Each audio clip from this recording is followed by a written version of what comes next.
So I have always been a scientist, in my opinion. Ever since I was a little girl, the sciences have been my strength, and only because physics, chemistry, biology, not so much physics though, have been where things I could understand. So it just really a natural sort of journey into the science world.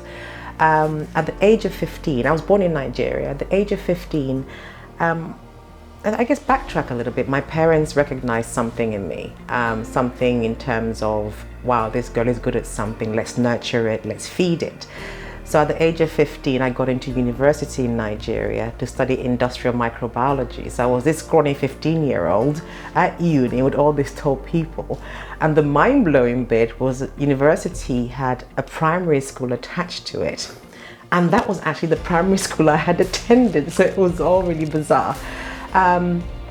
A year after being at this university in Nigeria, I got a scholarship to the former Soviet Union. It was in the 80s during Perestroika, Gorbachev, when the Soviet Union wasn't sure where it was going, but it was moving from communism to somewhere else. At 16, on a plane to Moscow.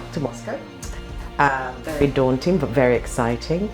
And got to Moscow 12 hours later on a train to a small town called Vinnytsia in the Ukraine. And that became my home for my one-year Russian language course or program. I could go into so much detail, but about 6 years after that, I graduated with my BSc and MSc in pharmacy. But the great thing about Russia was that I had gotten to a country, or the former Soviet Union, to a country where I didn't know anyone, didn't know the language. The culture was completely different, and as a black woman I stood out like a sore thumb, so it was all these things all in one, which I loved and hated all at the same time.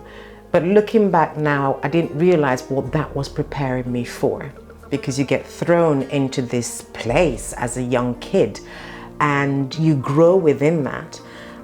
So when I came back to the UK in 1995, I had come back with so much on my shoulders. It was resilience, it was persistence, it was never giving up, it was being able to deal with ambiguity, anything that got thrown. So Russia was actually turned me into a scientist in terms of professionally, but also brought my entrepreneurial self to the fore, because all those things I took from there were everything that I now use today in my life as an entrepreneur.